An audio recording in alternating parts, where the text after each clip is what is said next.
Mwatangira mutubwira amazina yanyu. Komeza. Nitwa Muhorakeye Mariya, ntuye kuri Gishigo, ariko niho nahungiye, niho nsembereye. Tukaba tubashimiye ko mwatugiriye neza, mukatwibuka kw'imfashanyo y'aba bana w'umuryango wa Oroke.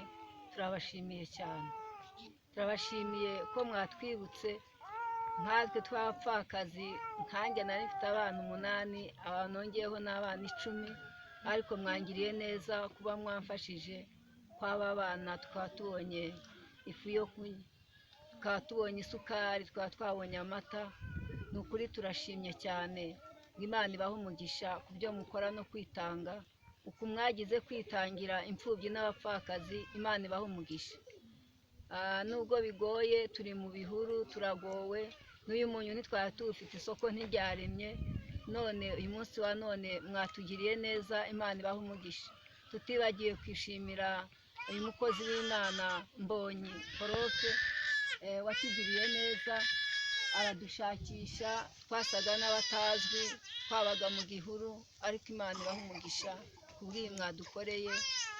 Mukomeze mutwibuke, natwe tuzamenya tubasengere. Imana yo mu ijuru ibahe umugisha. Amen. Hano nitwa Umulisa Jacqueline, nkaba mpagaze hano kuri imfashanyo batuzaniye ya Oroke. Ubwo rero nkaba nshimiye uyu muryango wabashije kuba uje kudufasha kurera imfubyi. Nkaba nari mfite abana 8, nkaba mfite imfubyi 2, none mukaba mudufashije kurera imfubyi. Ndavuga ngo Imana ibaheze umugisha. Ukaba biciye mu mukozi w'Imana hano bita Mbonyi nka Profe, ndavuga ngo nawe wabiciyemo. Ndavuga ngo Imana imuheze umugisha. Nuko ubwo mudufashije, turi mu bita, muduhaye umunyu, muduhaye isukari, mutubonye ibumba y'ifu. Ndavuga ngo Imana ibaheze umugisha. Nuko iyi mfashanyo tubonye tukuvuga ngo ni nkeya, ahavuye bikeya hazaza ni byinshi.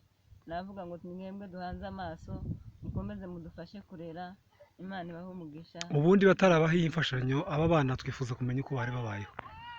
Abana uko bari babayeho nyine, twagendaga nyine kubera ko turi impunzi, twabona aho duhinga twaca nk'inshuro tugasangira nabo. None muradufashije, nuko murakoze.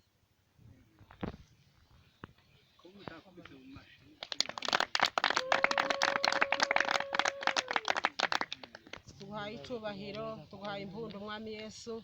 Ibitangazo uzi ukora bingana gutya, turagushimiye Imana ko wadukoreye ibintu bingana gutya Mwami Yesu, ko waduhaye umunyu, ko waduhaye isukari, ko waduhaye ibiro by'amasukari byinshi, ko waduhaye amasabune, ko waduhaye amafu. Turagushimiye Mana ibyo uzi ukora bingana gutya. Mana turagushimiye ko wagereye muri bene data, bakaba baratuje kudusura Mana, uko twari tugowe, twihebye twihebuye, ariko uko wadutabaye Mana. Uri uwo gutabarwa kandi Mana, uri uwo gushimwa kandi uri uwo guhimbaza.